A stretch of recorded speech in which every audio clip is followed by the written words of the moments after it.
Bonjour et bienvenue pour le deuxième épisode de Région Sud Terre de Jeux. Aujourd'hui, nous sommes au Creps de Boulouris-Saint-Raphaël et pour nous présenter cette pépinière de jeunes champions, nous allons à la rencontre du directeur Thibaut Després. C'est parti!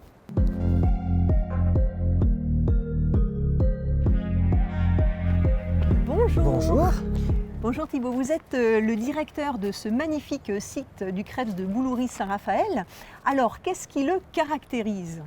Alors, c'est un site basé à Saint-Raphaël, effectivement. C'est l'un des 3 sites du Creps Provence-Alpes-Côte d'Azur, qui est également basé à Aix-en-Provence et à Antibes. Et ici, on est sur un site de 83 hectares, avec 5 km de clôture, qui est assez magique, face à la Méditerranée et juste derrière l'Estérel. Effectivement, c'est l'environnement et le cadre naturel qui est assez fabuleux. Allons-y.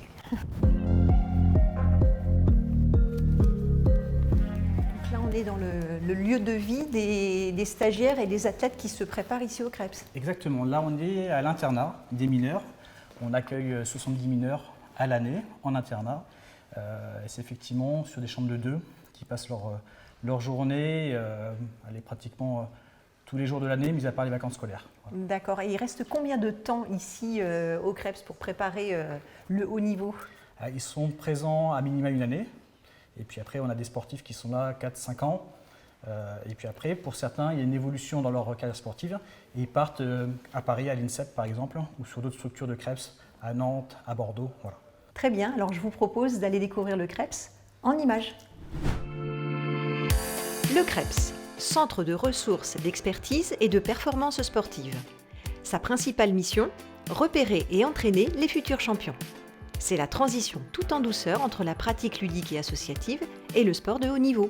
J'ai commencé à 6 ans. Après, j'ai changé de club pour venir à Fréjus. Et de là, à Fréjus, j'ai rencontré le président Eric, et qui est aussi entraîneur du Creps. Du coup, il m'a proposé de venir m'entraîner quelques fois dans la semaine au Creps. J'ai accepté et maintenant, me voilà ici. Le matin, les enfants vont à l'école et l'après-midi, ils ont la chance de profiter des meilleures infrastructures et d'une équipe d'encadrement d'élite. Le tout dans un parc naturel de 80 hectares au bord de la mer. Oui, j'étais déjà venue en stage plusieurs fois les années précédentes et je trouvais le cadre génial avec le soleil, la mer pas loin. C'était vraiment super et donc ça m'a de suite plu. Donc je voulais vraiment y aller et je suis contente d'être ici. Depuis 2016, la région Sud a investi près de 20 millions d'euros dans ces installations qui servent aussi à des formations professionnelles et à la préparation des compétitions internationales pour les sportifs de haut niveau. La région a d'ailleurs désigné le Creps comme campus olympique pour 2024.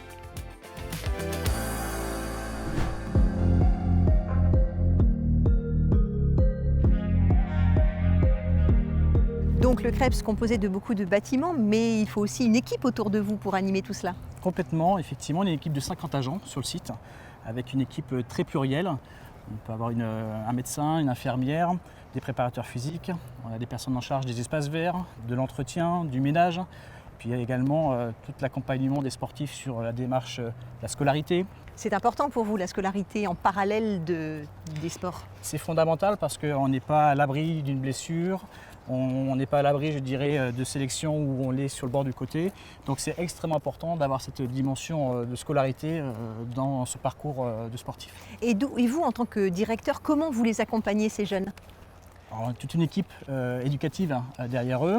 Et puis, parfois, je prends ma casquette effectivement de directeur pour dire à tel ou tel sportif que là, ça change les résultats de la scolarité, de leur dire ce serait bien d'aller à l'étude du soir pour rectifier ses notes en allemand ou en espagnol. Effectivement, vous êtes une pépinière de jeunes champions, mais tous n'atteindront pas le très haut niveau ou les médailles d'or escomptées. Exactement.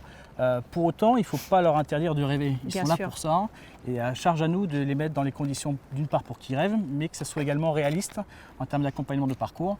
Et malheureusement, il nous arrive de dire en fin d'année sportive, malheureusement, on arrête avec toi l'aventure ici parce que soit au niveau sportif, soit au niveau de la scolarité, ça n'a pas suivi. Et est-ce que ces jeunes athlètes de haut niveau qui finalement ont une transition autre bénéficient aussi de vos cursus de stage ou de formation professionnelle? Effectivement, on a des stagiaires pour être éducateurs sportifs en formation.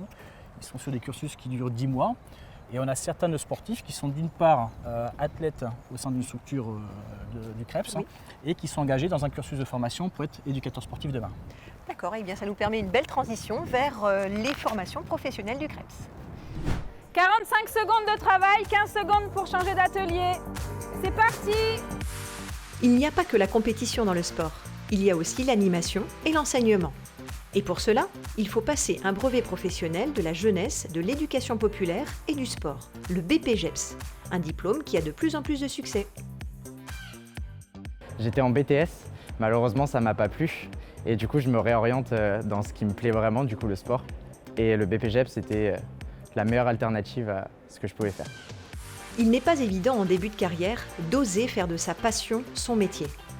La moitié des stagiaires sont des adultes en reconversion professionnelle. J'étais aide à domicile durant 7 ans. Alors je suis financée par la région. J'avais commencé à faire une demande de financement Pôle emploi. Finalement, en milieu de parcours, on m'a proposé un financement région, donc du coup j'ai accepté. Voilà. Ce diplôme offre de nombreuses perspectives dans le monde associatif, la fonction publique et permet de prendre confiance pour créer sa propre entreprise. Il y a beaucoup d'ouverture. Moi, je suis coordinatrice de formation aujourd'hui. J'ai commencé comme eux, j'ai commencé stagiaire. J'ai travaillé dans une salle de remise en forme pendant des années. J'ai été coach pour une famille et j'ai fini coordinatrice. Donc, il y a plusieurs évolutions après, plusieurs échelles. Voilà, donc celui qui veut, il peut durer en trouvant différentes options. C'est assez large en ouverture de travail. Donc là, nous voici sous la piste d'athlétisme du CREPS. C'est une piste assez emblématique de par son emplacement. Il y a un mur assez monumental et puis face à la mer. C'est vraiment une installation, presque le poumon de l'établissement ici. D'accord, et donc au vu des JO à moins de 500 jours, j'imagine qu'il y a beaucoup d'athlètes qui viennent bénéficier du CREPS et de ces installations. Complètement, on a mis en place, on a signé des conventions avec la Fédération française de taekwondo, mais également de cyclisme sur la dimension VTT. Et effectivement, on est à 500 jours des Jeux et on les compte avec impatience. D'accord, et vous avez quels champions français qui viennent actuellement s'entraîner ? Alors nous avons d'une part des sportifs permanents, on en voit quelques-uns ici, ce sont les triathlètes qui s'entraînent. On a Léo Bergère qui est champion du monde élite en titre, avec Emma Lombardi, ou Élise Marc qui est triple championne du monde paralympique. Mais on a également des sportifs assez de renom, et je pense entre autres à Pauline Ferrand-Prévot qui vient de terminer une année 2022 exceptionnelle avec 4 titres de championne du monde et qui effectivement, elle est ici chez elle et elle vient s'entraîner sur la piste et profiter également des styrèles. Et donc on a la chance aujourd'hui d'avoir Pauline en entraînement, portrait d'une grande championne. It's been a great ride for the world champion. Let a smile creep across her face. Her third short track win. Pauline Ferrand-Prévot. 14 fois championne de France, 2 fois championne d'Europe, 13 fois championne du monde. Pauline Ferrand-Prévot est l'une des plus grandes cyclistes de l'histoire, au palmarès exceptionnel dans toutes les disciplines. Route, contre-la-montre, cyclocross et cross-country. C'est vrai que voilà, j'aime changer de vélo, ça reste du vélo, mais c'est des disciplines qui sont différentes et ouais, j'aime pouvoir toucher à tout, donc voilà, ça me plaît énormément. C'est parce que vous avez peur de vous ennuyer dans une seule discipline ? J'ai eu peur de m'ennuyer fut un temps et voilà, maintenant c'est vrai que j'essaye vraiment de me concentrer plus sur la discipline du VTT.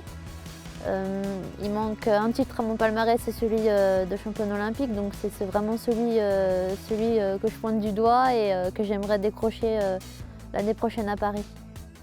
Vous l'avez compris, il ne manque à Pauline que le titre olympique. Alors en juillet 2024, sa compétition sera l'un des événements à ne pas manquer. En général, le sport, ça nous montre que voilà, il faut travailler dur pour y arriver. Et que même des fois quand tu travailles dur, c'est pas toujours possible d'accéder à ce que tu veux. Mais voilà, je pense aussi qu'il n'y a pas de hasard dans la vie et que quand on aime quelque chose, quand on veut vraiment quelque chose, et qu'on se donne les moyens de réussir, on peut accéder à ses rêves et à ce qu'on veut faire. Donc voilà, pour ça je suis fière de ce que j'ai fait.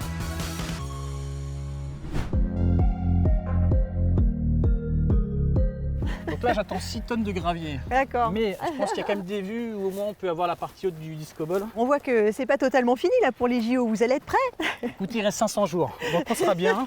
Effectivement, on est en phase un petit peu terminale sur cette zone-là, qui effectivement, là des points de vue quand on arrive sur les Krebs. Et là, on a une enfilade sur d'une part le disco ball, le stade d'athlétisme, la mer derrière, c'est assez magique.